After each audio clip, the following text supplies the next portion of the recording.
बहुत गम उठाए हैं हमने बेवफा जमाने में।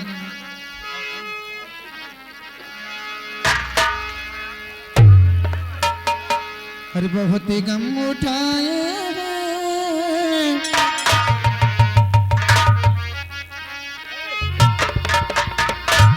अरे बहुत ही गम उठाए हैं, हमने दिल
बम्पर टेंट हाउस उन्मान भाव की तरफ से 21 रुपए का पुरस्कार। फरमाइश गाना की। हेलो, गर्मी के दिन बाड़ी ये नरुआ पार्टी बैठी देखो। हाँ ये आगे नरुआ पार्टी छोटे छोटे बच्चे हैं, उनके तरफ से 10 रुपए का पुरस्कार है।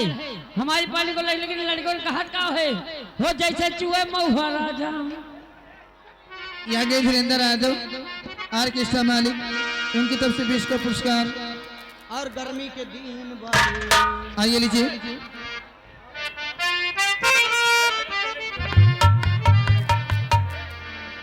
गर्मी के दिन बड़ू कम से जगह की रकम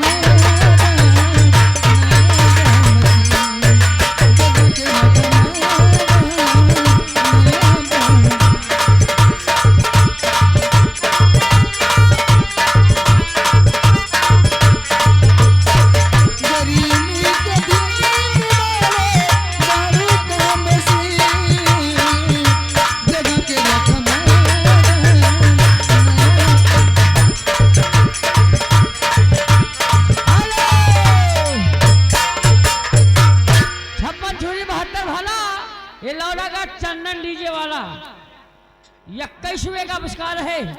ये चंदन भैया, हेलो चंदन हाई चिक वाली। हाँ आगे वीरेंद्र यादव आर्केस्ट्रा मालिक।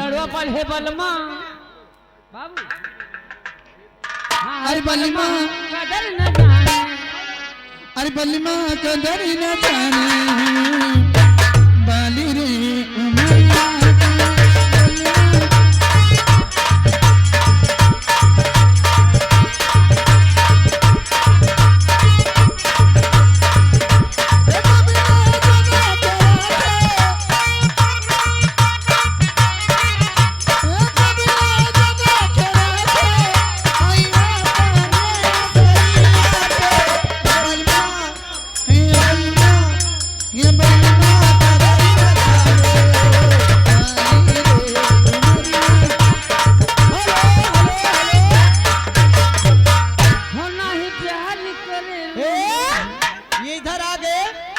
फराहू के माई के लड़का भैया क्या करे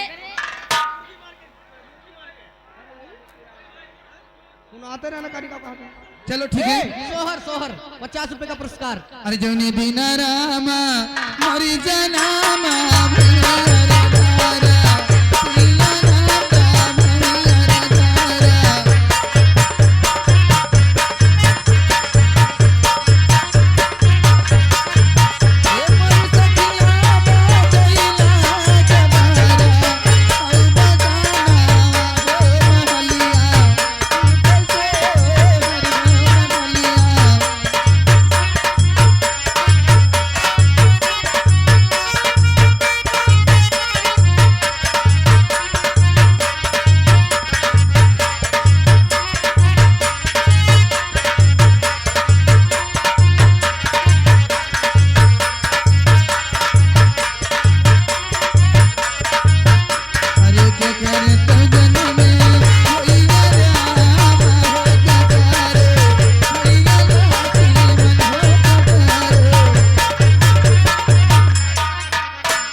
कहाँ पे बताऊ बा कमजोर का पहली पे लोठे में लोढ़ा हो जाए नहीं का करे भगवती धर कोनो भैंस भाई